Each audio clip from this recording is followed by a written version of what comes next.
नमस्कार, मैं हूं आपके साथ नेहा दुबे। एपीएन के लोकप्रिय कानूनी प्रोग्राम लीगल हेल्पलाइन में आप सभी का बहुत स्वागत है।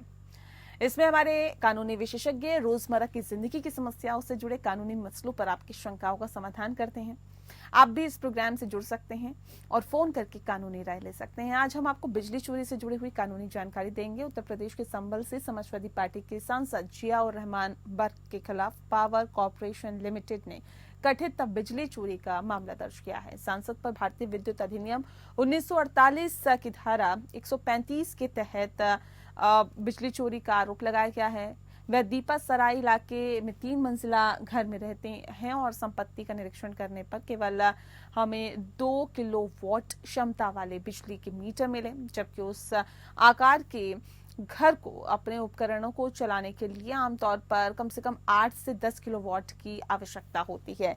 सांसद के नाम पर रजिस्टर्ड बिजली मीटर में इस साल जुलाई से पिछले 6 महीने से शून्य रीडिंग आ रही है। साल के अन्य महीनों में मीटर की रीडिंग कभी भी 100 यूनिट से ज्यादा नहीं रही है। घर में पंखे, एयर कंडीशनर और अन्य बिजली के उपकरण भी मौजूद हैं। इस संदर्भ में आइए समझते हैं कि कानून में बिजली चोरी से जुड़े हुए कानूनी प्रावधान क्या है। इस ज्यादा जानकारी देंगे आज के हमारे कानूनी विशेषज्ञ परमानंद पांडे जी। परमानंद जी, बहुत बहुत स्वागत है आपका। नमस्कार जी। अगर हमारे दर्शक भी जुड़ना चाहते हैं हमसे तो वो जुड़ सकते हैं और फोन करके कानूनी राय ले सकते हैं, लेकिन इस वक्त हम आपको बता दें कि विषय बहुत महत्वपूर्ण है। आपसे, हम सब से जुड़ा हुआ ये विषय बिजली चोरी से जुड़ी हुई अगर कानूनी जानकारी आप लोगों को भी चाहिए या इससे संबंधित कोई सवाल आपके पास है तो आप फोन कर सकते हैं। 0120612793 पर कॉल करिए या फिर 0120612793 पर भी आप हमें कॉल कर सकते हैं। तो बता दें आपको कि परमानंद पांडे जी लगातार हमारे साथ जुड़े हुए हैं। सबसे पहला और महत्वपूर्ण सवाल ये कि बिजली चोरी करने पर कितनी सजा और जुर्माने का प्रावधान है कानून में? देखिए नेहा जी, आपने एक बहुत समीचीन सवाल उठाया है। ये टॉपिक भी अपने आप में बहुत अच्छा बहुत जी बिल्कुल, क्योंकि इसको लेकर के अभी आपने वर्क का जिसका उदाहरण दिया है वो तो एक उदाहरण है। वास्तव में आप बिजली सस्ती हो जाएगी, इसकी दरों में कोई बहुत ज्यादा गिरावट हो जाएगी अगर बिजली की चोरी रुक जाए। मैं आपको अपने व्यक्तिगत अनुभव के आधार पर बताता हूँ कि बहुत सारी जगहों पर बिजली की चोरी खुलेआम चल रही है। न वहाँ मीटर लगे हुए हैं, लोग कटिया फंसा करके टैंपरिंग करके पूरी तरह से बिजली की चोरी कर रहे हैं। ये तो एक मामला आ गया, संभल का मामला आ गया, क्योंकि इस संभल के मामले में बिजली चोरी की कोई शिकायत मिली थी। और आप देखिए, एक मेंबर ऑफ पार्लियामेंट के घर में 2 किलोवाट से कम का मीटर लगा हुआ है, जबकि वहां पर आप समझिए कि 10 या 20 किलोवाट से कम पर कोई मीटर चलाया नहीं जा सकता। और तो और जो अखबारों में खबर छपी है, मैंने देखा नहीं है, अखबारों में जो खबर छपी है कि वहां की तमाम जगहों पर वो मस्जिदों में या और कई जगहों पर ऐसे स्थानों पर घरों में लोगों ने बिना मीटर लगाए हुए दूसरे घरों में मीटर बिजली की सप्लाई कर रहे हैं। तो ये तो है बिजली चोरी का हाल। और बिजली चोरी इसका असर ये पड़ता है कि जनता के बीच में जो बिजली 5 रुपया या 10 रुपया यूनिट बिकनी चाहिए, वो बिजली के 15 से 20 रुपए यूनिट बिक रही है। क्यों? इसका कारण यह है कि लोग चोरी करके और बिजली का दाम बढ़ा देते हैं। मीटर लगाने वाले कम लोग हैं और बिना मीटर के चोरी करके लेने वाले, इनकी संख्या, तादाद इनकी बहुत अधिक है। ये जरूरी है कि इसी नाते ये बिजली का कानून आया 2003 में। पहले भी तो चोरी होती थी, 2003 के बाद भी चोरी हो रही है। और अब तो जो धाकड़ लोग हैं, जो लोग आप समझिए गुंडई पर उतर सकते हैं, जिनके राजनीतिक पैठ होती है, वो मजबूत किस्म के लोग सीधे सीधे बिजली की चोरी करते हैं और उनका कोई कुछ नहीं बिगाड़ पाता है। अब तो जब ये जंग की बात आ गई है तो पकड़ दकड़ जब होने लगी है, क्योंकि अगर ये मामला नया होता तो शायद इस तरह की चीजें आती भी नहीं। और अभी तो हमको ये खबर पता चली है कि वो जिन वर्ग साहब की बात कर रही हैं वो इलाहाबाद हाई कोर्ट पहुंच गए हैं और वो कह रहे हैं कि नहीं, वो मेंबर ऑफ पार्लियामेंट है, वो ऐसा काम कर ही नहीं सकते हैं। अब तो कोर्ट को देखना होगा कि क्या स्थिति है, और उनके यहाँ मीटर भी लगा दिया गया है। खैर, हम आते हैं बिजली की चोरी के मामले पर। इलेक्ट्रिसिटी एक्ट 2003 में जो एक्ट बना हुआ है, उस एक्ट के तहत बिजली की चोरी जो मीटर गलत ढंग से लगा देने पर या कटिया लगाकर हुक लगा करके जो बिजली की चोरी करते हैं, या इस ढंग से या पोल से ही चोरी सीधे कर ले जाते हैं, उन सब के लिए बड़ा कठोर कानून बना हुआ है।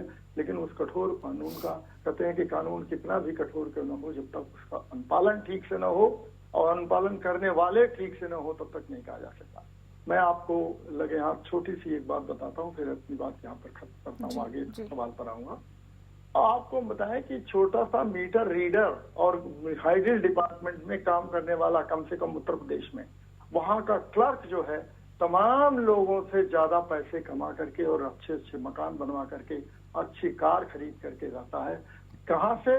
क्योंकि वो कहता है कि आप बिजली की चोरी करिए और बिजली की चोरी से जो बचत हो रही है उसका कुछ हिस्सा हमको देते रहिए और आप बेखौफ होकर के चोरी करते रहिए। ये तो आलम है बिजली चोरी का कि छोटे छोटे जो कर्मचारी हैं, वो लाइनमैन हैं, वो मिल करके चोरी कराते हैं और इनके कारण चोरी हो रही है और जनता का पूरा नुकसान हो रहा है। इसमें तो मैं कहूंगा कि चोरी कानून में ये खास तौर पर देखा जाना चाहिए, केवल उपभोक्ता ही नहीं, जो उपभोक्ताओं को इस ढंग से ठगते हैं और जो उपभोक्ताओं को बरगलाते हैं, जिनके कारण लोगों को नुकसान उठाना पड़ता है, उनके खिलाफ भी पूरी कार्रवाई होनी चाहिए।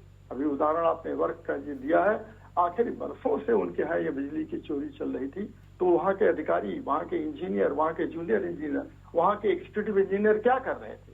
क्यों नहीं इनके खिलाफ कार्रवाई की जाती है? ये एक बड़ा सवाल है, एक बड़ा मुद्दा है, जिस पर तो खैर अलग से बात हो सकती है। लेकिन यहाँ जो हमारी इलेक्ट्रिसिटी एक्ट जो है 2003, उसमें चोरी को रोकने का पूरी तरह से प्रावधान है। कितना उसका अनुपालन किया जाता है, ये देखने की बात है। जी सर, ये बताइए कि बिजली मीटर के साथ छेड़छाड़ करने पर क्या सजा का प्रावधान है और सेक्शन 44 आखिर क्या कहता है? देखिए, सेक्शन जो आप बता रही हैं, सेक्शन 44 की बात जी, है। जी जी। वास्तव में मुख्य रूप से वहाँ पर 135, 36 और 138 ये 3 प्रावधान है बिजली चोरी से संबंधित। सेक्शन 44 इस चीज का कहता है कि ये बिजली कंपनियों पर जिम्मेदारी ला देता है। ये कहता है कि आप किसी के घर की बिजली नहीं काट सकते हैं, हमारा अधिकार है कि हम बिजली प्राप्त करें। बिजली हमारे घर में, आपको हमने एप्लीकेशन दिया है और हम उस चीज के एप्लीकेशन के बदले वो अगर सिक्योरिटी मनी जमा करते हैं तो आपको हम वो बिजली काटने का अधिकार नहीं है। बिजली किन शर्तों पर काट सकते हैं? मान लीजिए कोई बाढ़ आ गई है, मान लीजिए कोई भूकंप आ गया है, या कहीं मान लीजिए ऐसा है कि तूफान आ गया है, ऐसी स्थिति में अगर बिजली नहीं काटी जाती है तो और लोगों का नुकसान होगा। ऐसी स्थिति में सेक्शन 4 कहता है कि आप बिजली कंपनियों को बिजली काटने का अधिकार है, लेकिन हमारा भी अधिकार है कि हम उस बिजली को प्राप्त करें और उस बिजली को प्राप्त करने में हमें कोई दुविधा नहीं होनी चाहिए। यही section 24 of the electricity act 2003 कहता है। ये कहता है कि बिजली को काटने का अधिकार बिजली कंपनियों को किन्हीं आप समझिए कि ऐसी परिस्थितियों में किया जा सकता है जो एबनॉर्मल परिस्थितियां हैं, असामान्य परिस्थितियां, उन्हीं से में किया जा सकता है, अन्यथा नहीं काटा जा सकता है उसको, ये कहते हैं। जी ठीक है सर, बिजली चोरी के खिलाफ शिकायत कैसे दर्ज कराएं? अगर आप देखते हैं कि आपके आसपास बिजली की चोरी हो रही है तो प्रायोरिटी क्या किया जाए, प्राथमिकता क्या होनी चाहिए इसमें? देखिए, बिजली की चोरी अगर हमारे सामने हो रही है तो निश्चित तौर पर ये केवल वो व्यक्ति जो चोरी कर रहा है उसका तो फायदा हो रहा है, बाकी लोगों का नुकसान हो रहा है। ऐसी स्थिति में हमको पूरा प्रमाण इकट्ठा करना चाहिए कि इसकी चोरी हो रही है और इसकी सीधी कंप्लेंट की जानी चाहिए, इसकी शिकायत दर्ज की जानी चाहिए। ये और एक चीज बताएं कि बिजली का जो बिजली है ये हम उपभोक्ता की श्रेणी में आ जाते हैं। ये कंज्यूमर प्रोटेक्शन एक्ट के तहत आता है कि बिजली का प्रावधान होना चाहिए, बिजली हमको मिलनी चाहिए। हम एक कंज्यूमर की तरह से हैं, हम एक ग्राहक की तरह से हैं। लेकिन जब देख रहे हैं कि हमारे सामने वाला व्यक्ति चोरी कर रहा है तो कम से कम उसके मीटर अगर कैसा चल रहा है, गलत ढंग से चल रहा है, या मीटर से वो बिजली जुड़ी हुई नहीं है, या सीधे वो बिजली ले रहा है, तो निश्चित रूप से इसको बिजली अथॉरिटी के पास इलेक्ट्रिसिटी कंज्यूमर के जो एक्ट है, इलेक्ट्रिसिटी एक्ट है, उसके तहत उसके खिलाफ कार्रवाई की जाने के लिए एक एप्लीकेशन लगाना चाहिए, हमको प्रार्थना पत्र देना चाहिए, तब जाकर के वो उसकी जांच करेंगे और जांच में अगर पाया जाता है कि उन्होंने बिजली की चोरी की है तो उनके खिलाफ निश्चित तौर पर कार्रवाई होगी। जी, बिजली चोरी के मुकदमे में क्या होता है सर? देखिए नेहा जी, बिजली चोरी के मुकदमे में तो इसमें साफ साफ लिखा हुआ है कि बिजली की चोरी अगर हुई है, बिजली की चोरी कई तरीके से, जैसे मीटर न लगा करके आपने डायरेक्ट ले लिया है बिजली, या ऐसा किया गया है कि सीधे पोल से बिजली खींच ली है, या कहीं दूसरे मकान से जिसके घर में मीटर नहीं लगा वहां से बिजली ले ली है। जी जी। तो टेम्परिंग करने का हो गया है, जो ढंग से बिजली में छेड़खानी करने की बात आ गई है, हुक के बिना बिजली लगा दी गई है। तो ऐसी स्थिति में अगर आप चोरी करते हैं तो वहां पर उसके खिलाफ कार्रवाई करने का पूरा तरह से प्रावधान रखा गया है। वहां ये नहीं कह सकते कि हमने बिजली की चोरी किया है और हम बच जाएंगे, नहीं, बिजली की चोरी किया है तो उसको दंडित किया जाएगा। क्या दंड दिया जाएगा? यहाँ तक कि पहले तो ये था, अभी तो 10 किलोवाट से कम की बिजली की चोरी की मामला है तो 3 साल की सजा और इसमें 5,000 रुपए तक का जुर्माना है। लेकिन अगर 10 वाट से ज्यादा का है तो इसमें सजा जो है 5 साल की है और तो उस पर जुर्माना जो है 10,000 रुपए तक किया जा सकता है, या दोनों किया जा सकता है। ये निर्भर करता है कि कोर्ट के ऊपर कि कितना इनके ऊपर जुर्माना लगाया जाए। तो यहाँ पर बिजली चोरी के मामले में ये 2 तरह का पनिशमेंट भी है और फाइन भी है। अब पनिशमेंट में जेल की बात है और फाइन में मतलब उनके ऊपर दंड लगाया जा सकता है, मॉनेटरी पैसे का लगाया जा सकता है कि आपको इतना पैसा जमा करना पड़ेगा। तो ये 2 तरह के प्रावधान एक्ट में प्रोवाइडेड हैं, एक्ट में दिए गए हैं कि उसको जेल भी होगी और ये, लेकिन इसमें केवल अंतर यही है कि 10 किलोवाट से कम का है तो जेल जो है 3 साल का प्रावधान रखा गया है, लेकिन 10 किलोवाट से ज्यादा की चोरी का है तो वह 5 साल के से। आप देखेंगे कि बहुत सारे ऐसे जो इंडस्ट्रियलिस्ट हैं छोटे छोटे, वो सीधे पैसा देते हैं बिजली के जो इंजीनियर्स हैं, ओवरसियर्स हैं, या बिजली के जो देख रेख करने वाले लोग हैं, उनको पैसा दे करके बिजली की चोरी करके अपनी फैक्ट्री चला रहे हैं। आप गांव में चले जाइए तो पूरी तरह से वो ट्यूबवेल चला रहे हैं और एक पैसा उसको जोड़ के नहीं देते हैं। तो इसका नतीजा क्या होता है कि आम उपभोक्ता परेशान हो जाता है और वो मजे मारते हैं, और मजे मारने वालों में ये केवल अधिकारी, ये जो उसके चोरी करने वाले लोग वो हैं। इसी नाते ये इसका प्रावधान रखा गया है कि 5 साल की सजा, 3 साल की सजा, 5 साल की सजा, 3,000 रुपए का जुर्माना और 5,000 रुपए का जुर्माना बात है, और दोनों का प्रावधान रखा गया है। क्योंकि अक्सर लोगों की शिकायत होती है कि देखिए इतना तो हमने बिजली का यूज भी नहीं किया जितना बिल आ गया। कई बार वो गलती की वजह से आता है, तो कई बार कुछ और रीजन भी होता है इसके पीछे। लेकिन ऐसे वक्त पर कंज्यूमर के क्या अधिकार होते हैं, क्या हक होते हैं और उसे क्या करना चाहिए सर? ये एक बहुत अच्छी बात बताई कि देखिए गर्मियों में और खास तौर पर इस समय जब प्रचंड सर्दी पड़ने लगती है तो बिजली के बिल कई बार बढ़ के आते हैं। लेकिन कई बार ऐसी स्थिति हो जाती है कि बिजली के मीटर की रीडिंग में भी वो आपको बढ़ के आता है। तो ऐसी स्थिति में आप 2-3 बार का कंपैरिजन करिए और देखिए कि अगर ऐसी स्थिति आती है तो हम उसकी कंप्लेंट करेंगे, और कंप्लेंट में कि हमारा बिजली का बिल इस समय इतना आया था और ये इतनी स्थिति है और ऐसा चल रहा है, हमको लग रहा है कि हमारा जो है इसकी जांच की जानी चाहिए कि हमारी बिजली का बिल ज्यादा आ रहा है, इस नाते इसको कम कर दिया जाना चाहिए। मैं एक लगे हाथ पिछली बात बताना भूल गया था कि पिछले साल की स्थिति थी कि 1 लाख करोड़ रुपए से ज्यादा की बिजली की चोरी हुई थी। ऐसी स्थिति में ये तो भयावह स्थिति है। लेकिन कई बार इसमें अच्छे जो उपभोक्ता होते हैं, जिनके घर जो है वो बिजली का कम मीटर ही चल रहा है, कई चीजें कम चल रही हैं, उनकी खपत कम हो रही है लेकिन उनके बिल बढ़ा के आते हैं। ये सारी चीजें उपजती हैं बिजली की चोरी के कारण। लेकिन ऐसे लोगों की सुरक्षा के लिए कंज्यूमर प्रोटेक्शन एक्ट बना हुआ है। वो बिजली विभाग को सीधे शिकायत करें और बताएं कि देखिए हमारे यहाँ बिजली की उपभोग इतना होता है, लेकिन उस उपभोग के अगेंस्ट जो हमको इतना पैसा देना पड़ रहा है, जो हमारे साथ नाइंसाफी हो रही है। निश्चित रूप से उनको इसका आपको फायदा मिलेगा। और अगर बिजली विभाग वाले उसका काम को नहीं करते हैं तो आप उपभोक्ता अदालत में, कंज्यूमर कोर्ट में इस मामले को ले जाइए और निश्चित तौर पर वहां से राहत मिलेगी, उसकी जांच होगी और जांच के बाद जो देखा जाएगा तो उसको पैसा भी वापस किया जाएगा। अगर उस व्यक्ति के को ज्यादा चार्ज किया गया है तो उसको मुआवजा भी दिया जाएगा, उसका कंपनसेशन पूरी तरह से दिया जाएगा कि आपको क्यों बिजली ज्यादा चार्ज की गई है, बिजली का बिल क्यों बढ़ा के दिया गया है। ये स्थिति है क्योंकि हम कंज्यूमर प्रोटेक्शन एक्ट के तहत भी आते हैं। जी ठीक है। परमानंद जी, ये बताइए कि बिजली चोरी की धारा 135 क्या कहती है, क्या है इसमें प्रावधान?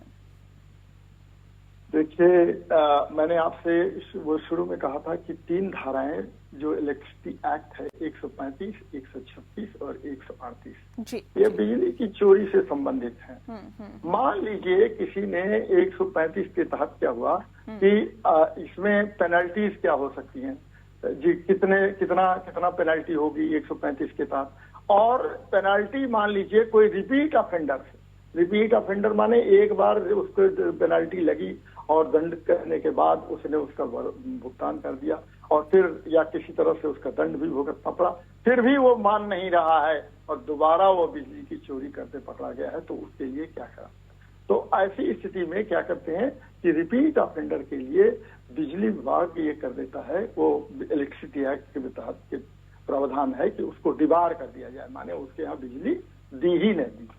क्यों कि ऐसे व्यक्ति को अगर बिजली दी जाएगी तो वह व्यक्ति अपने जुर्म करने से बाज नहीं आएगा और जिसका नुकसान लोगों को उठाना पड़ेगा। तो धारा 135 इस चीज को कहते हैं कि इलेक्ट्रिसिटी ऑफेंसेस कितने तरह के होते हैं और इलेक्ट्रिसिटी ऑफेंसेस को हम किस ढंग से, वो जुर्म किस तरह के होते हैं और उस जुर्म को कैसे उस पर काबू किया जा सकता है, उनको कैसे रोकथाम उनकी की जा सकती है। ये सेक्शन, ये धारा 135 के तहत इस चीज का प्रावधान किया गया है। जी ठीक है सर, धारा 135 में जमानत तक कैसे मिलती है? देखिए, जमानत का तो ये है कि ये एक तरह का क्राइम हुआ। हाँ। तो क्राइम में मान लीजिए कोई दंड किया गया है तो 2 तरह की जमानत हो सकती है। या तो आप एंटीसिपेटरी बेल लीजिए कि हमारे खिलाफ ऐसा सोचा जा रहा है कि हमको जेल हमको दे दी जाएगी, हमको बंद कर लिया जाएगा, तो एंटीसिपेटरी बेल के लिए आप अप्लाई करिए। वो एंटीसिपेटरी बेल जाहिर है कि केवल 2 ही जगह पर अप्लाई किया जा सकता है, सेशंस कोर्ट में या हाई कोर्ट में। नाम तौर पर एंटीसिपेटरी बेल जो है हाई कोर्ट में ही लोग लगाते हैं और हाई कोर्ट से एंटीसिपेटरी बेल अगर देखा जाएगा कि ये एक बड़ा सम्मानित व्यक्ति है और उस सम्मानित व्यक्ति के इसके खिलाफ झूठे आरोप लगाए जा रहे हैं, तो ऐसी स्थिति में हाई कोर्ट उसको एंटीसिपेटरी बेल दे देता है और कहता है कि नहीं, गिरफ्तारी के पहले आप इनके खिलाफ चार्ज ले आइए और चार्ज लगाने के बाद देखिए और जांच करिए, जांच में अगर पाया जाता है तब उसको गिरफ्तारी होगी। एक तो ये है।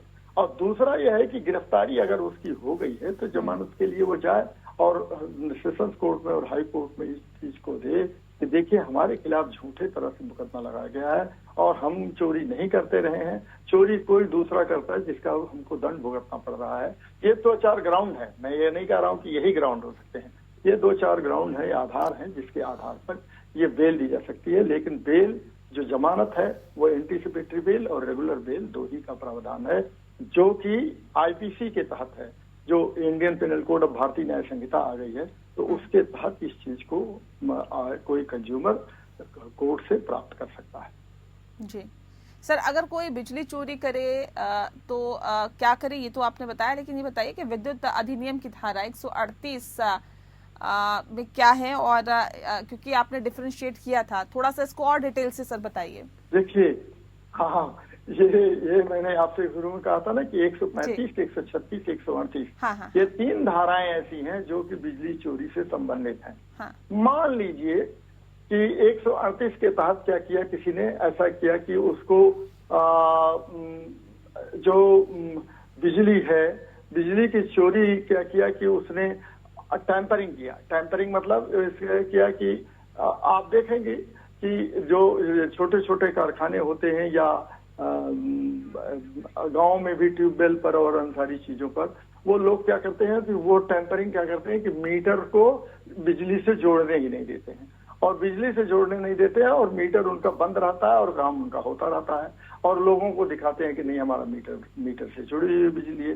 तो एक तो ये है कि बिजली की चोरी वहां से शुरू हो जाती है। दूसरी ये होती है कि सीधे वो कटिया लगा लेते हैं, सीधे पोल से ही लगा देते हैं, पोल से कटिया लगा करके और वो अपने कारखाने में या अपने ट्यूबवेल में या और काम में वो लगा देते हैं और वहां से वो अपना काम करते हैं। ये तो बिजली चोरी का ये आधार हो गया।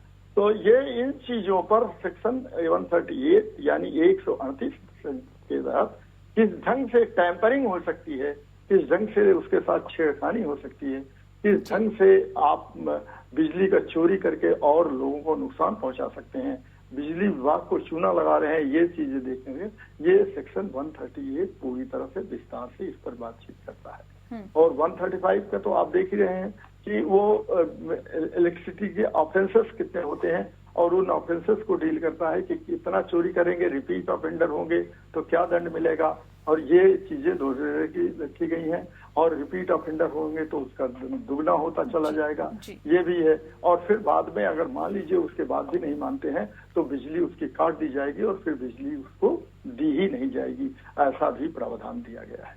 जी चलिए, बहुत शुक्रिया आपका परमानंद पांडे जी, आपने बहुत ही विस्तार से बिजली चोरी के बारे में हमें कानूनी जानकारी दी, हमारे दर्शकों को भी जानकारी दी, इसके लिए आपका बहुत बहुत शुक्रिया। इसी के साथ लीगल हेल्पलाइन में फिलहाल इतना ही। नमस्कार।